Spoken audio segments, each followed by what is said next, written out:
Hi guys, my name is Andrew Davidson, and welcome to History and Game. This is the story of the monk and the warrior. However, in this story, the monk is not a monk at all. He has no robe, he has no cross. He stands tall, nothing but 7 feet of pure muscle and flesh. And in this story, the warrior is no longer a warrior, but an ex-warrior. He is a bright and cunning man who, having fought alongside the king during the kingdom's Third Crusade, has abandoned his sword for the bow. After a chance encounter, the two men quickly begin a lifelong bromance, to use the parlance of our times. During the Middle Ages, the monk and the warrior formulated a notorious gang of radical insurrectionists that fought against and terrorized what they deemed to be a corrupt and oppressive government. Many years pass, and with the passing of time came the blackened robe of old age, and with old age came sickness. The warrior becomes deathly ill. The monk does all he can for the warrior, but his condition is severe, requiring more than the monk is able to provide. Eventually, the monk relocates the sickened warrior to a small borough located in West Yorkshire, where the warrior's health condition is treated by his aunt. The aunt has recently retired from a lifelong career in medicine and care. The warrior struggles, unable to retain his once and former state of health. The monk and the warrior spend a year living in West Yorkshire. The monk never leaves his friend's side, where he often falls sick with exhaustion or sadness. Okay, game off. In life, old age and time can fill your heart with forgiveness and grace. You become different. You change.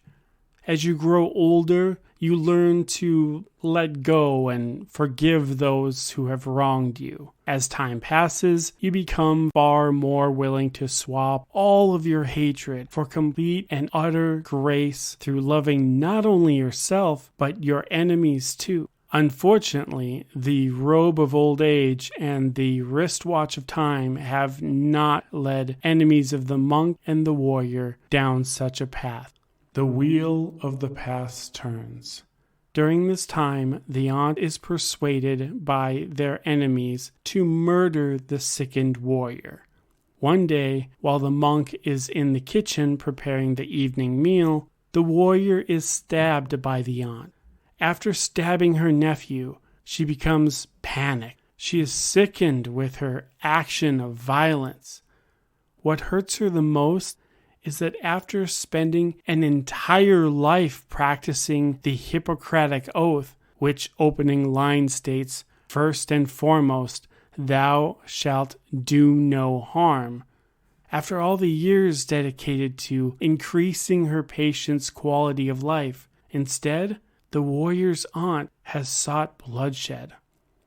The warrior is covered with blood, along with the knife, the adjacent wall, and the aunt's clothing.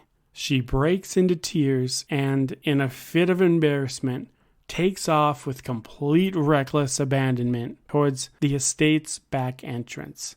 And just like a bat out of hell, the aunt is gone. With the last of his strength, the warrior blows his horn, summoning aid from his longtime friend. The monk quickly returns to find the warrior bleeding into his bedside window. However, there is nothing the monk can do but offer comfort. The warrior grabs his bow, along with a single arrow, and, without aim, knocks and fires an arrow out the window, over the stone fence, and somewhere into the adjoining field. Before slipping off his mortal coil, the warrior makes one final request. He requests that the monk bury his bones wherever the final arrow has landed. With nothing left but love and loyalty, the monk fulfills the warrior's final request. Blaming himself for the death of the warrior, the monk spends the last few years of his guilt-stricken life sitting in a field next to the warrior's final resting place. To this day, a small tombstone can still be found in West Yorkshire's Kirklees Park, about a bow shot away from a building with a silver placard that reads, "Dedicated to the legendary friendship of Little John and Robin Hood, the monk and the warrior." This is the story of the fiction and the truth. I identify as a hobby gamer. I identify as a root beer connoisseur. I identify as an individual who hates communism but extremely dislikes capitalism as well. And finally, I've saved the best for last. I identify as an anti-Stratfordian, a downtrodden, disregarded, and sparse community of individuals ranging from literary greats such as Walt Whitman and Mark Twain to superstar entertainers like Tom Hardy and Robin Williams, R.I.P. Anti-Stratfordians subscribe to the theory of alternative authorship in regards to the works of the great bard William Shakespeare. In Season 2, Episode 3 of History and Game, Imposter Syndrome and the Man from Stratford, I discuss in further detail the anti-Stratfordian movement. Well, since I know time is a precious commodity meant to be spent playing games rather than digging around some old podcast, let me take a moment to catch you up. In short, yes, the plays and poems attributed to William Shakespeare from 1564 to 1616 are pieces of literary history. And yes, a man named William Shakespeare from Stratford did exist. I do not argue as to the historical existence of the Stratford man, but no, the man was not the author of such profound literary works. In his book, Players, The Mysterious Identity of William Shakespeare, Bertram Fields writes, "Most of the literate world thinks of the author as the bearded, balding man from Stratford-upon-Avon. Yet some very competent and credible people have questioned this, contending that the vast body of diverse knowledge demonstrably possessed by the author of Shakespeare's works was simply not available to William Shakespeare of Stratford, who had a grade school education at best, and appeared to have had difficulty writing anything, including his own name. One cannot deny that the wisdom and humanity expressed within such perception and elegance in the poems and plays can't be reconciled or explained with what we now know about the crass and selfish drunken behavior of William Shakespeare, the man from Stratford." Okay, so do I believe in anti-Stratfordian theory? Yeah, I do. Am I willing to listen to Stratfordian arguments? Sure, why not? Bring them on. Am I going to go out of my way to belittle those arguments? Not really, no. I guess I'm not a die-hard and dedicated anti-Stratfordian. Shucks. Honestly, just between me and your two earballs, I couldn't care less. In fact, part of the theoretical appeal, to me anyway, is the fun of believing in something that goes beyond what your high school English teacher taught you. Something that makes you open your mind. Because, let's face it, sometimes forgetting about the fog of fiction and the clarity of reality is just more it's just more gosh darn fun than the banality of truth. Am I right? This is the story of the Robin and the Hood, Part 1. There is a philosophical saying not nearly as popular as, if a tree falls in the woods and no one is around, does it make a sound? Or, how could I forget, what is the sound of one hand clapping? Well, this lesser-known saying goes something like this. Seeing a spider in your room isn't scary. It's scary when it disappears. Sometimes it's not what we know, but what we think we might know that bothers us. When the historicity rug is yanked out from underneath us, is the story then drop-kicked into a world of insignificance? Okay, so point of order. What if I told you that the story of the monk and the warrior is absolute bunk? What if I told you that the story is a combination of fiction and folklore? Do you value truth over fiction? And how can a podcast literally called History and Game serve its audience a story of pure historical fiction? Would it matter? Or does it matter? Or, as they say in the world of journalism, is the story the thing? Are empirical stories more effective than fictional ones? Mark Twain, one of my buddies and fellow anti-Stratfordians, once wrote that truth is stranger than fiction, but it is because fiction is obliged to stick to possibilities, while truth isn't. But why? Why do humans have the proclivity to understand the truth? Fictional stories present a level of narrativity while simultaneously catapulting its audience into a world where possibility trumps probability. But you see, fiction needs to make sense.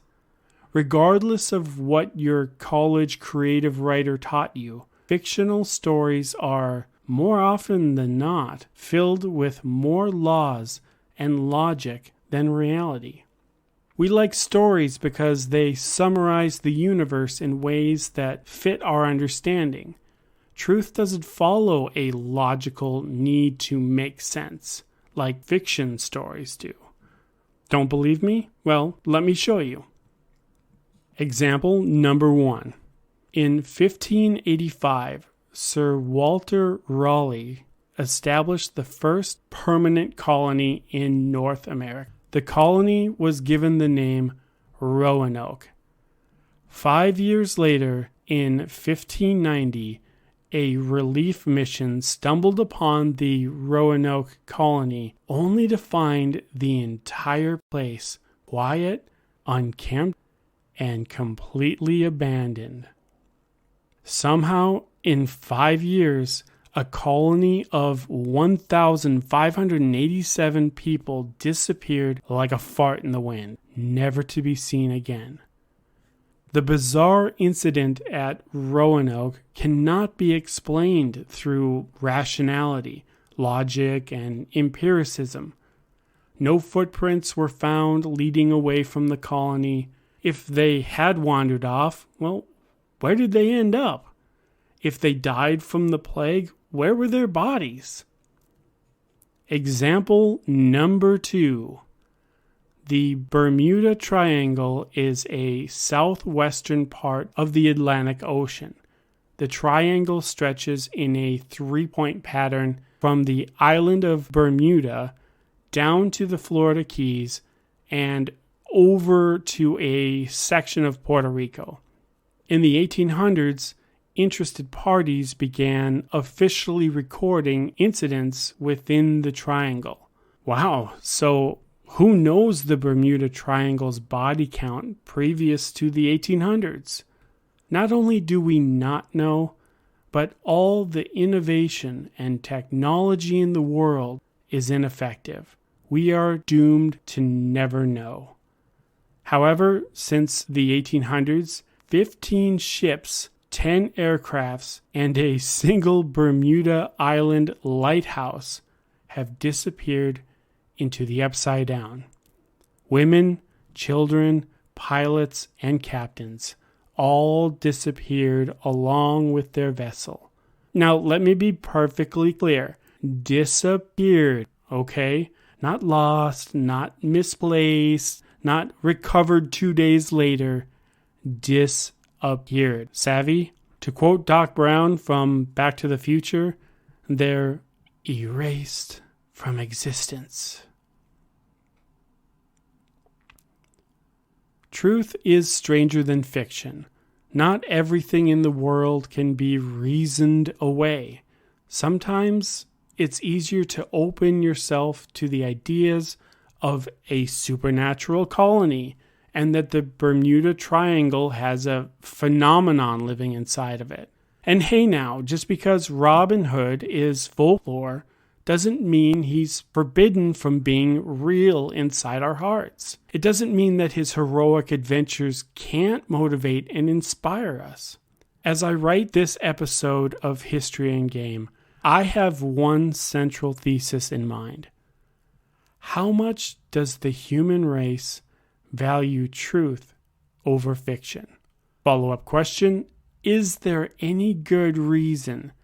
Follow-up question, is there any good reason to deny all logic by disregarding the truth and embracing the fiction? Why do people feel compelled to disregard the life of Robin Hood just because his life lacks historical realism? I don't know. Why do people care so damn much about who wrote Romeo and Juliet that they're willing to argue on every platform, from Reddit forums to academic journals and everything in between? This is the story of the Robin and the Hood, Part 2. Sometimes we gamers often don't see the wealth of games within a specific theme. Okay, Cthulhu, superheroes, zombies, done to death. But take James Bond, for example. You'd be surprised how many Bond games are part of the gaming zeitgeist. It wasn't until I began looking for a game to review that I stumbled upon a plethora of Robin Hood-themed games. The upside? I had the luxury of options, and if I've learned anything in life, it's good to have options. The downside? Well, I hadn't the foggiest idea which one to pick. Let's see. There's Robin Hood and the Merry Men by Final Frontier Games, Rescuing Robin Hood by Castillo Games, Sherwood Bandits by Ludus Magnus Studios, Sheriff of Nottingham and its expansion by Arcane Wonders, and Uwe Rosenberg's Robin of Locksley by Rio Grande Games. Just to mention a few. So, how on earth do I pick just one? Well, after a grand total of 5 minutes developing a complex and fair selection system, I said nuts to this and decided to go with my most recently played Robin Hood themed game called The Adventures of Robin Hood. And here we go. Designed by Michael Menzel and published in 2021 by Cosmos Games, The Adventures of Robin Hood is a cooperative campaign and storytelling game for 2 to 4 players. First off, I'm quite familiar with the designer's body of work. Unlike the non-existent Robin Hood, Menzel wears many hats.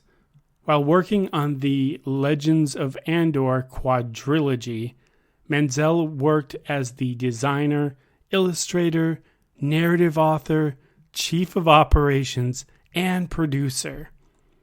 At the time of this recording, I have played through the entire original Andor trilogy with the next game in the series sitting on my shelf of games yet to be played, along with about a dozen others. The struggle is real. Hey, you fellow die-hard hobby gamers know of that which I speak, eh? Anyway, oh yes, Andor is a cooperative, narrative-driven fantasy game series that offers players more of a cooperative puzzle than an Amerithrash and hack-and-slash style of gameplay. According to BGG, in The Adventures of Robin Hood, players take on the role of Robin Hood and his companions, with the action taking place on a living game board with no set paths. The board changes over the course of each adventure, and the movement of the characters is handled via an innovative mechanism that uses different length wooden character pieces. Various actions and secrets are integrated into the game levels and are revealed only in the course of the story. The game board remembers what players have already explored or found, and thanks to the special materials, the entire game can be set up and dismantled quickly. The game tells the story of Robin Hood, and depending on the decisions the players make, the story changes, for better, for worse. This is the story of the good news and the bad news.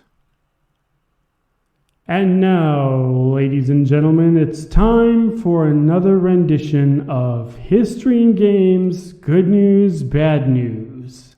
Patent pending. Good news! The game is played on an oversized double-layered board where certain aspects change by punching them out. Think of it as like an advent calendar in the shape of a game board.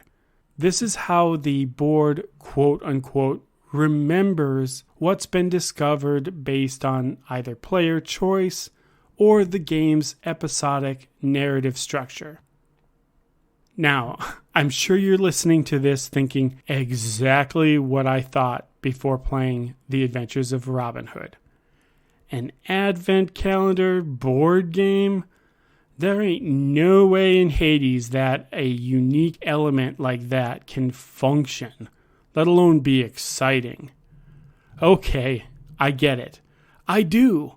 However, contrary to my better sense, not only does the game board function, but it creates an element of excitement, hence why it's discussed under the good news category. Good doy. Everyone knows that a good narrative-driven campaign game provides players with a sense of discovery. This is because discovery creates not only dynamic gameplay, but wraps players in a burrito-sized tortilla of engagement and interest. Bad news.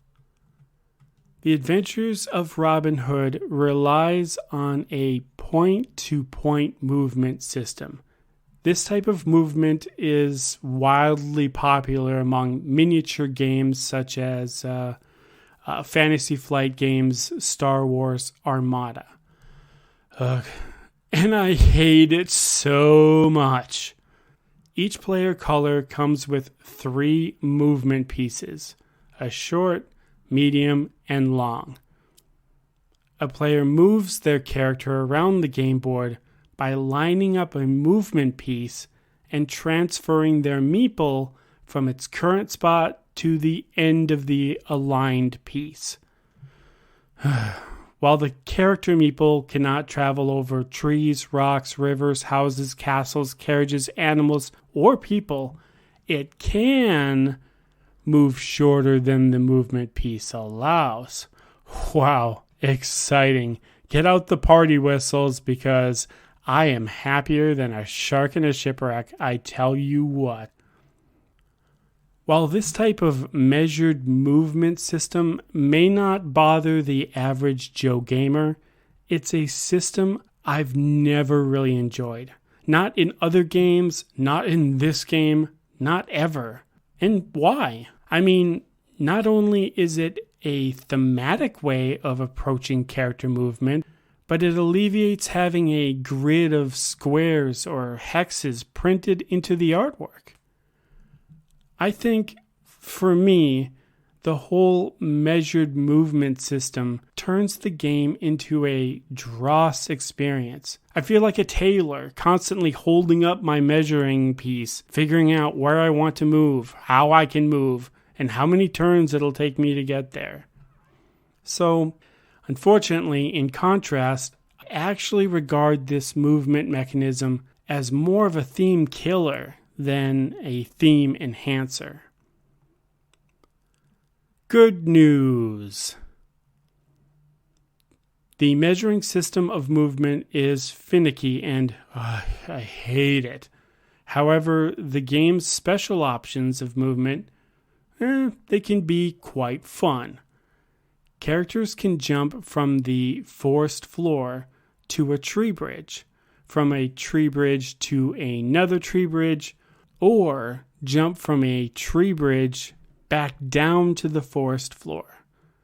Now, some gamers may find the introduction of a third-dimensional game on a two-dimensional board problematic, but for me, it was the only thing I enjoyed regarding movement. Besides, on a scale from bubble wrap to cool side of the pillow, how satisfying is it to climb above the forest floor and drop down on your enemies? It's as satisfying as replacing wet and cold socks with clean, fresh, and dry ones. Yeah, you heard me. It feels that good. Bad news. Due to the Advent Calendar game board and strong sense of discovery, well, sorry there, sailor. Unfortunately, the Adventures of Robin Hood is a consumable game. When you're done, you are done. Good news. The game's narrative comes inside a fancy schmancy hardcover book. Kudos on presentation. Additionally, the narrative offers a heart-healthy amount of decision points and branching narrative paths. Bad news. The game's narrative is predictable at best.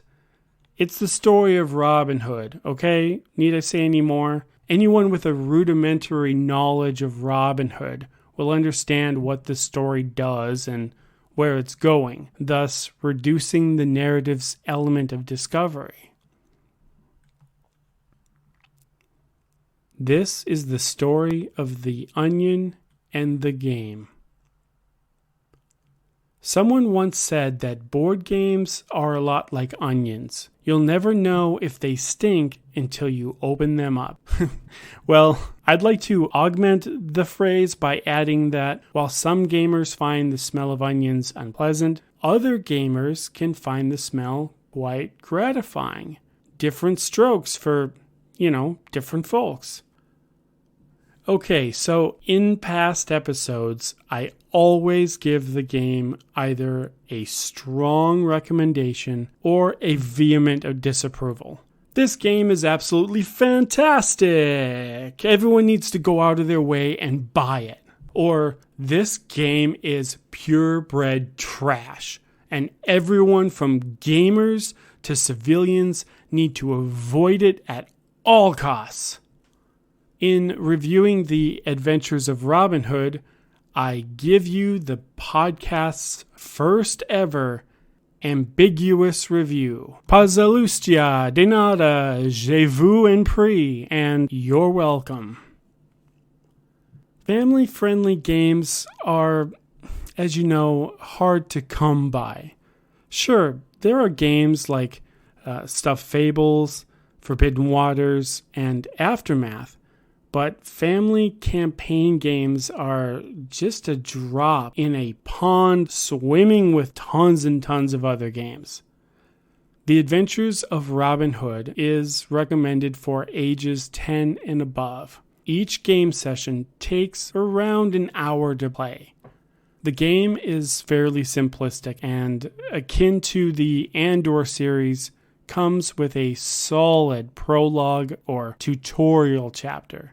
This makes Mendel's latest offering, a good family game.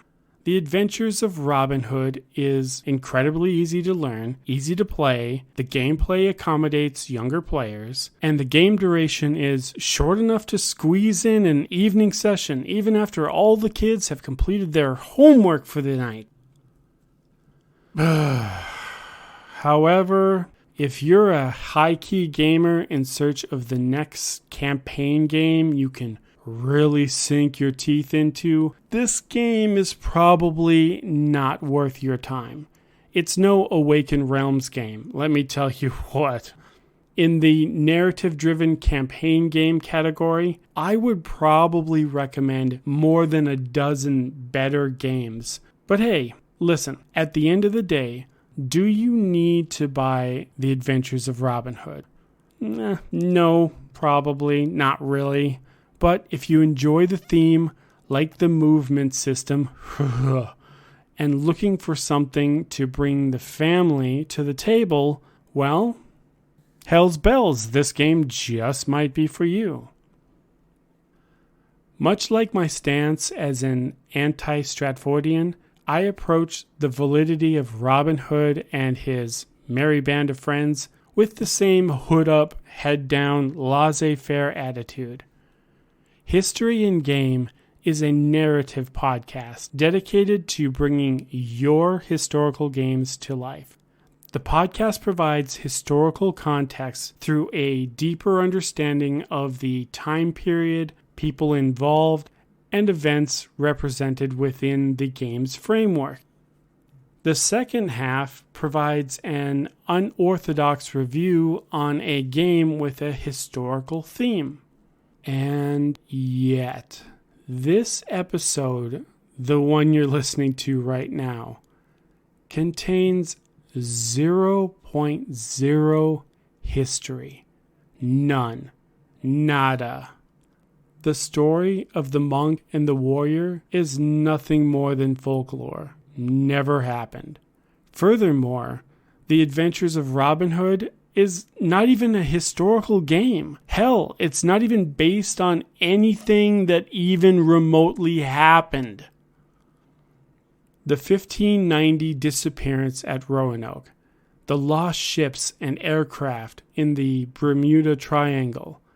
These are bona fide events from history where believing a fictional assumption regarding the two is far more fun than diving into your sock drawer and wrestling with the mysteries of the world for days. Let's stop and take a moment, shall we? Look inward. Can you learn to embrace the nebulous magic of these places? If not, then ask yourself, how important is valuing the truth over fiction at any and all costs? And, more importantly, what would happen if you learned to just let go? As for me, well, I choose to spend my time with Mark Twain, Robin Williams, and Robin Hood as we skip through the never-ending Sherwood Forest located just behind my pale blue eyes. You don't believe me? Come closer. Do you see?